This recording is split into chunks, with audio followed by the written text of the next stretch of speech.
एक मुलाकात ऐसी शख्सियतों के साथ जिन्होंने दिया है अपने जीवन को एक नया मुकाम।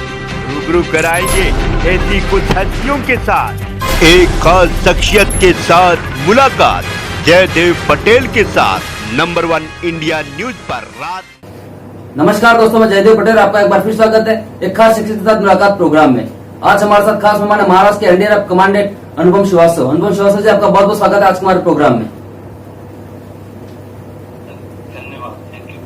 अनुपम श्रीवास्तव जी, आपसे मेरा पहला सवाल है कि कर्नाटक और गोवा में चक्रवात के तूफान को देखने के बाद क्या कुछ तब्दीलियां की गई एनडीआरएफ के द्वारा अपनी तैयारियों में?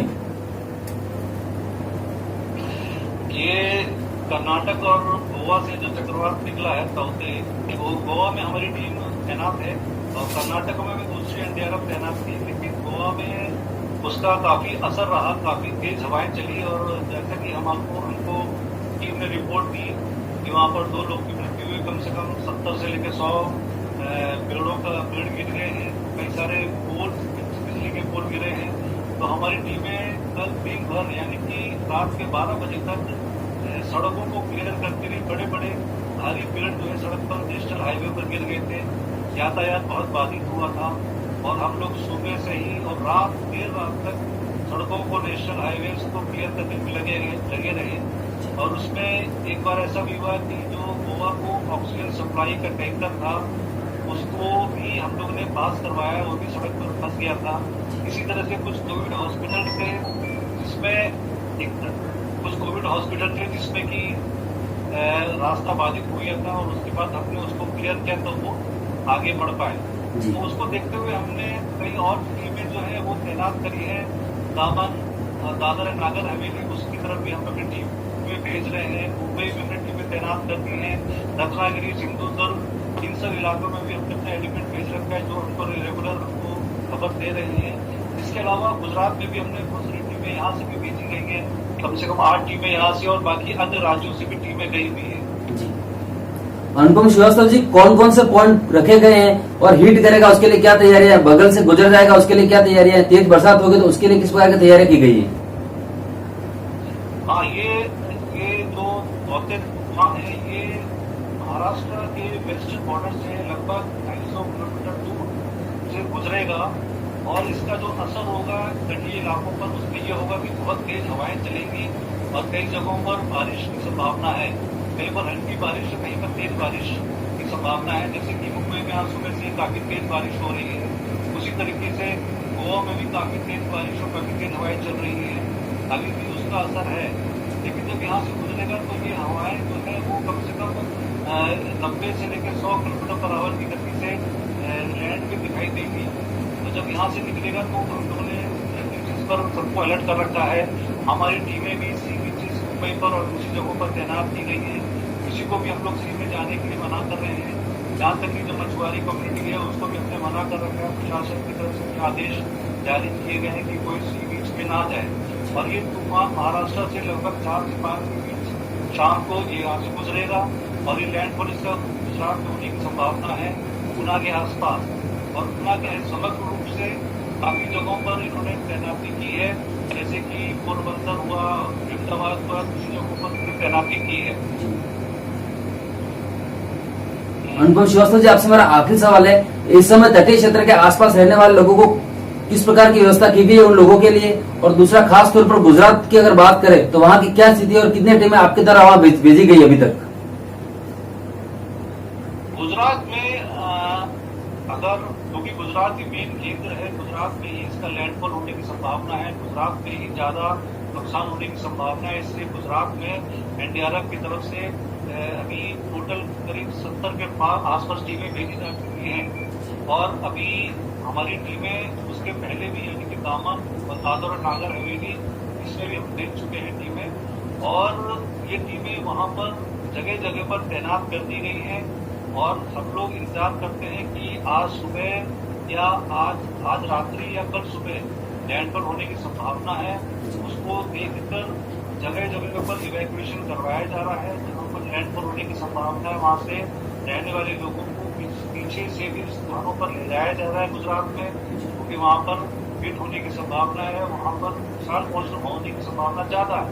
जी इसलिए कई सारी एनडीआरएफ टीम्स को वहाँ पर तैनात कराया गया है जी और कुछ टीमें अभी भी समुद्र के किनारे बीचेस पे लगी हुई है और कोशिश ये की जा रही है कि किसी तरह का जान माल पर नुकसान ना हो। जी। अनुपम श्रीवास्तव जी, आपने समय दिया उसके लिए आपका बहुत बहुत धन्यवाद। Thank you.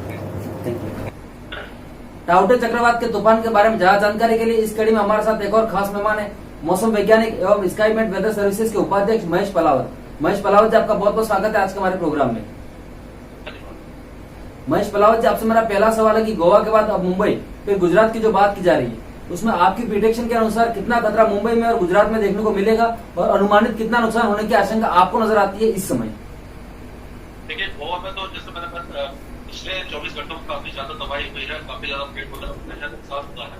लेकिन अब ये जो वेदर एक्टिविटी है, क्योंकि आज ये जो तूफान था मुंबई के रहा था लगभग 100 किलोमीटर पश्चिम से निकला, तो अब जो बारिश की गति है मुंबई में काफी ज्यादा बढ़ चुकी है, जो अगले 2 घंटे तक जारी रहेगी और की रफ्तार 50 से 60 किलोमीटर चलती रहेगी। तो 2 या 2.5 घंटे बाद मतलब 5 बजे या 6 बजे के आसपास ये बारिश की गतिविधियां मुंबई में कम हो जाएगी, लेकिन गुजरात की प्रमुख बढ़ जाएगी, खास करके पोरबंदर, वेरावल, जूनागढ़, अमरेली और भावनगर। जब इन इलाकों में और ज्यादा बारिश पड़ेगी और के पास तक तो हवा की रफ्तार की 60 से 70 और 80 से 90 हो जाएगी और जब लैंडफॉल करेगा ये पोस्ट मिडनाइट या अर्ली मॉर्निंग लैंडफॉल करेगा, उस समय हवा की रफ्तार है काफी ज्यादा होगी, 150 से 60 किलोमीटर की रफ्तार हो सकती है और अति भीषण भारी बारिश हो सकती है, तो नुकसान काफी ज्यादा हो सकता है। आशंका है इन सारे जिलों में और साथ साथ राजकोट, जामनगर, मोरबी और सुरेंद्रनगर के साथ साथ और जो उत्तरी गुजरात है। महेश पलावत जी, आने वाले और कितने घंटे लोगों को सतर्क करने की जरूरत है और टाउटे चक्रवात जहां जहां से गुजरेगा वहां की अनुमानित स्पीड क्या रहेगी, ये भी हम आपसे जानना चाहेंगे। देखिए, ये जब चक्रवाती तूफान गुजरात के तट के बाद पहुंचेगा तो कह सकते हैं कि अभी आज शाम से लोगों को सतर्क रहने की जरूरत है और कल दोपहर तक खतरा बना रहेगा। और जब जैसे मैंने बताया कि 20 अप्रैल के आसपास या अप्रैली के आसपास ये लैंडफॉल करेगा और उस समय हवा की रफ्तार 150 से 60 किलोमीटर होगी और उसके बाद ये जब लैंडफॉल करेगा उसके बाद थोड़ा सा कमजोर हो जाएगा क्योंकि मॉइस्चर जो हीट जो अरब सागर से मिलता है कम हो जाएगा। उसके बाद ये राजकोट और जामनगर, गांधीधाम, मोरबी, सुरेंद्रनगर इन सारे इलाकों में भारी बारिश देगा और उसके बाद ये साइक्लोन में परिवर्तित हो जाएगा और ये उत्तरी गुजरात बनासकांठा, साबरकांठा, महेसाणा, पाटन, बिहार और वडोदरा, गांधीनगर और अहमदाबाद इन इलाकों पर भारी बारिश दे सकता है और ये कल शाम तक as a depression south Rajasthan में चला जाएगा और उस इलाके में को राजसमंद, सिरोही और माउंट आबू, उदयपुर, कोटा, बारह, झालावाड़, भीलवाड़ा इन इलाकों में बारिश पड़ना शुरू हो जाएगी। महेश पलावत जी, आपसे मेरा आखिरी सवाल है कि खतरे को देखते हुए मौसम विभाग ने रेड अलर्ट और ऑरेंज अलर्ट जारी किया है। कुछ इलाकों में खतरा देखते हुए रेड अलर्ट जारी किया है। ऐसे में आम जनता की समझ के लिए आप बता सको कि ऑरेंज अलर्ट कब और क्यों जारी किया जाता है और रेड अलर्ट कब और क्यों? देखिए, ऑरेंज अलर्ट तब जारी किया जाता है जब मॉडरेट से हैवी रेन यानी कि 60 से 70 मिलीमीटर या 100 से 110 मिलीमीटर बारिश होती है और हवा की रफ्तार 50 से 60 और उससे भी ज्यादा यानी अति भारी बारिश जब होती है और हवा की रफ्तार 100 किलोमीटर पर जाने की संभावना रहती है तो रेड अलर्ट जारी कर दिया जाता है। तो उस समय नुकसान की आशंका काफी ज्यादा होती है और जब रेड अलर्ट जारी किया जाता है तो ये हमेशा चाहिए काफी खतरा बढ़ा हुआ है और उस समय सावधानी रखना बहुत जरूरी है। लेकिन बहुत ज्यादा पैनिक होने की बात नहीं है, मुंबई वालों को करने की बात नहीं है, मैं मतदान कल करने वाला है। लेकिन गुजरात में एनडीआरएफ की टीम सतर्क है, पुलिस स्टेशन ने 2 लाख लोगों के आसपास लोगों को स्थापित किया है, शरण दी है और एडमिनिस्ट्रेशन काफी ज्यादा प्रिपेयर है। तो घबराने वाली बात नहीं है, लेकिन यह है कि प्रिकॉशन आपको लेना पड़ेगा। ये आज शाम से कल दोपहर तक अपने घरों में ही रहे, घर से बाहर न निकले, पेड़ वगैरह पड़ेंगे और ये जो कम्युनिकेशन लाइन है वगैरह गिर सकते हैं, कुछ आर्टिकल इधर उड़ सकते हैं जिससे कि आपको नुकसान हो सकता है। तो उसके बाद दोपहर के बाद कल दोपहर के बाद धीरे धीरे आपको समझ पड़ेगा काम। जी महेश पलावत जी, आपने समय दिया उसके लिए आपका बहुत बहुत धन्यवाद। टाउटे चक्रवात के तूफान के बारे में ज्यादा जानकारी के लिए इस कड़ी में हमारे साथ एक और खास मेहमान है, गुजरात पुलिस के अतिरिक्त पुलिस महानिदेशक कानून व्यवस्था एडीजीपी नरसिम्हा कुमार। नरसिम्हा कुमार जी, आपका बहुत बहुत स्वागत है आज के हमारे प्रोग्राम में। Thank you. नरसिम्हा कुमार जी, आपसे हमारा पहला सवाल है, गुजरात में चक्रवात तूफान के तटीय क्षेत्र से टकराने की आशंका जताई जा रही है, इसके चलते आपकी तरफ से किस प्रकार की तैयारियां की गई है? हाँ, इस cyclone little later in the day Gujarat coast को हिट करने की संभावना है। ऑलरेडी साउथ गुजरात के कुछ जिलों को ये पार करते हुए आगे बढ़ रही है। तो हम लोगों ने समग्र गुजरात राज्य में पुलिस, सिविल एडमिनिस्ट्रेशन और गुजरात सरकार के अलग अलग विभागों का एक संयुक्त एक्शन प्लान इम्प्लीमेंट किए हैं, जिसके तहत खास करके सौराष्ट्र कच्छ रीजन का कुछ पोटेंशियली जो टारगेट हो सकते हैं, ऐसा जिलों में हम लोगों ने खास इवैक्यूएशन प्लान और डिजास्टर मिटिगेशन प्लान और रेस्क्यू एंड रिलीफ ऑपरेशंस को प्लान किए हैं। ऑलरेडी इसके तहत जो वनरेबल विलेजेस हैं, coastal villages, low lying villages, उन विलेजेस को पॉपुलेशन को इवैक्यूएट करके शेल्टर होम्स में उनको शिफ्ट किए गए हैं। तो नेक्स्ट 24 आवर्स में इनका जो भी डेवलपमेंट होगा, उस परिस्थितियों को डील करने के लिए गुजरात पुलिस और rest of the civil administration की तरफ से तैयारियां की गई हैं। नरसिम्हा कुमार, जब वर्तमान में गुजरात की क्या स्थिति है चक्रवात को लेकर, क्योंकि मौसम विभाग का मानना है कि सबसे ज्यादा नुकसान गुजरात में होने वाला है? ये साइक्लोन ऑलरेडी महाराष्ट्र से क्रॉस होकर के गुजरात का जुरिडिक्शन में प्रवेश कर चुकी है।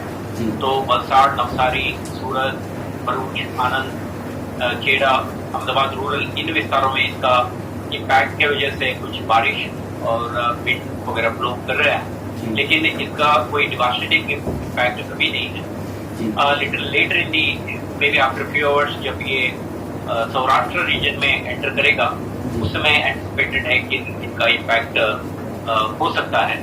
उसको ध्यान में रखते हुए लोकल सिविल एडमिनिस्ट्रेशन और पुलिस एडमिनिस्ट्रेशन की तरफ से कई तैयारियां की गई है।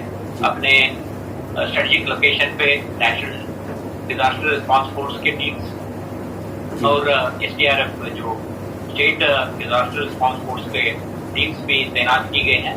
तो पुलिस प्लस ये NDRF, SDRF की टीम ज्वाइंट ऑपरेशन करके कोई भी सिचुएशन डेवलप हो उसको डील करने के लिए सक्षम है। इसका तैयारी के साथ एडमिनिस्ट्रेशन अपना एक एक्शन प्लान इम्प्लीमेंट की।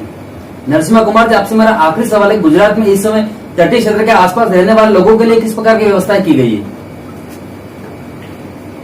कई जिलों में, जैसा मैंने कहा, लो लाइंग एरियाज और कोस्टल विलेजेस जो थे उनको शेल्टर होम्स बनाए गए। उधर उनको food, accommodation, drinking water and other उनका बेसिक लॉजिस्टिकल सपोर्ट सिस्टम चाहिए, वो सब उपलब्ध की गई है।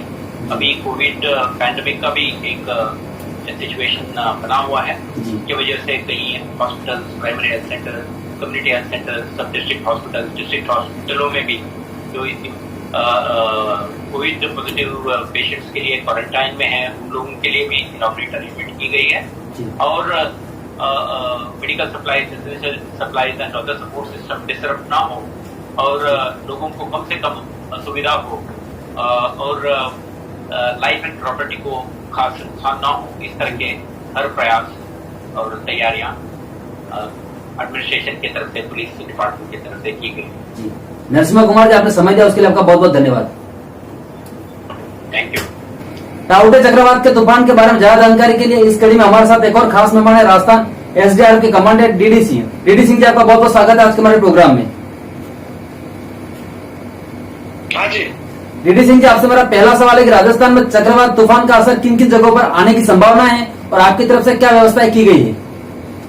देखिए, हमारे जो गुजरात से लगता हुआ जो क्षेत्र है, गुजरात से पश्चिमी जो हमारा इलाका है, पश्चिमी क्षेत्र, उसमें बाड़मेर है, जैसलमेर है, सिरोही है और जालौर है। ये जिले हैं जो हमारे इससे अफेक्टेड हो सकते हैं। और हमारी जो व्यवस्था है कि हमारे यहाँ से एक अजमेर से कंपनी और एक बीकानेर से कंपनी, बीकानेर वाली हमने जोधपुर भेजी है। जोधपुर में ऑलरेडी एक कंपनी पहले से है, तो इस तरह से 2 कंपनी जोधपुर में हो गई और एक कंपनी जो अजमेर से उदयपुर भेजी है, उदयपुर में भी 2 कंपनी है।